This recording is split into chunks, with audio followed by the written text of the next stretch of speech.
Саламатсыз ба көрермен? Құлақта неге шуыл пайда болады? Бүгінгі видеом осы сұраққа жауап болмақ. Алдымен денсаулыққа пайдалы видеоларымды өткізіп алмас үшін каналыма тіркеліп, лайк басуды ұмытпаңыз. Видеоны соңына дейін көріңіз. Құлақ шуылына халық емін білесіз. Ескерту: халық емін қолданбас бұрын дәрігермен кеңесіңіз. Құлақ шуылдауы қауіпті болуы мүмкін. Әдетте құлақ шуылдаса, көпшілігіміз оны қалыпты құбылыс деп санап, елемей қоя саламыз. Бұл дұрыс емес екен. Отоларингологтар құлақ шуылдауының бірнеше себебі бар дейді. Әсіресе құлақтағы шу үнемі ұйқы алдында қайталанатын болса, немесе ол бірнеше күнге созылса, бас айналуына ұласса, онда ойлануға тура келеді деп жазады Ауырмаңыз газеті.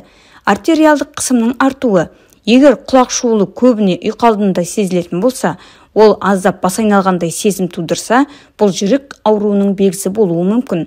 Құлақтағы шуыл басталғанда көз алды қарауытуы, кеуде тұсының ауырсынуы, инсульт қаупі барын білдіреді. Мұндайда қалыпты кездегі және құлақ шуылдап тұрған сәттегі қан қысымын өлшеңіз. Болмашы айырмашылық сезілсе де, бұл жайында кардиологқа хабарлағаныңыз жөн. Жүрек қызметін тексертіп, тиісті ем алыңыз. Екінші, ми тамырларындағы атеросклероз. Атеросклероз кезінде тамырлар созылғыштығын жоғалтады. Мұндайда қан қозғалысына қарай кейбір тұстарда кептеліс сезілуі мүмкін. Ол бастағы есту қабілетін реттейтін жүйке талшықтарын қысады да, содан құлақта шу туындайды. Кейде ол дене қызуы көтерілгенде, ағзаға физикалық салмақ түскенде, ортаңғы құлақ суықтағанда да шуылдайды. Бұл жағдайлардан тыс кездегі жиі байқалатын құлақ шуылы невропатологқа көріну керектігін білдіреді. Үшінші, отит. Құлақ суықтағанда да шуылдайды. Отит белгісінде онда қызару, ысу, ұстағанда ауырсыну, естудің нашарлауы байқалады. Асқанса іріңдеуі де мүмкін.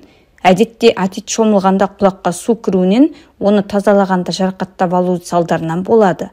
Респираторлық вируста отитті туындатуы мүмкін. Отоларингологтан ем алу керек. Төртінші, бас сақинасы. Оның негізгі белгісі бастың бір жағы тоқтаусыз сынып ауырады. Сол жердегі тамыр қатты соғады. Құлақтағы шуыл соның салдарынан болады.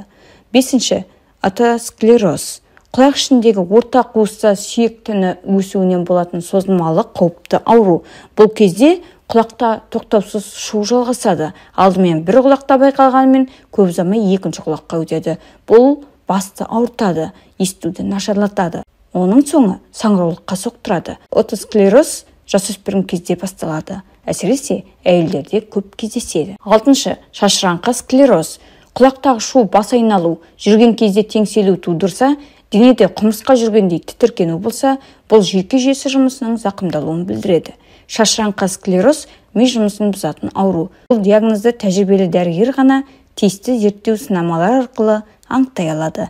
Емі өте ұзаққа созылады. Жетінші, невринома. Бұл есту жүйкесінің қатерлі ісігі. Әдетте ол құлақтағы шуылдың уақыт өте келе үдеуі, бас айналуына ұласуы, естудің нашарлауынан басталады. Бұл білдірмей, баяу басталатын қауіпті ауру. Алғашқыда құлақ тұсы миды қоса шыңылдатып, тез өте шығатындықтан көп адам оған мән бермейді.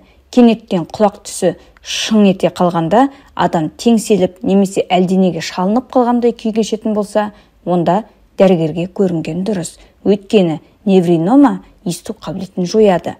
Беттің жансыздануы, көрудің әлсіреуіне де себеп болады. Осы жағдайларға мән бере отырып, құлақ жиі шуылдайтын болса, уақыт тауып дәрігерге көрінгейсіз.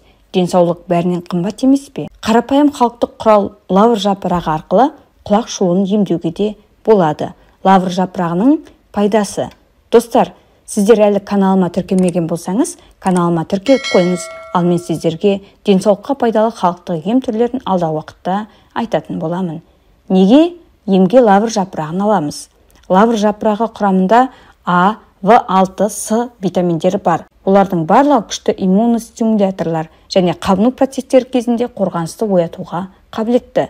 Сонымен қатар, лавр жапырағы ішкі ағзалардағы патогендік микрофлораны өлтіретін күшті антисептик болып табылады. Сондықтан оның қайнатпасы бүйрек пен зәр шығару жолдарының инфекцияларына, сондай-ақ тыныс алу жүйесінің суық тиюіне ішеді. Лавр жапырағының қайнатпасына 200 мл су, 5 дана лавр жапырағы қажет. Лавр жапырағын турап шыны ыдысқа салыңыз. Суды қайнатып, банкаға құйыңыз. Содан кейін бұл тұнбаны су моншасында 40 минут орташа от қызуында қайнатыңыз.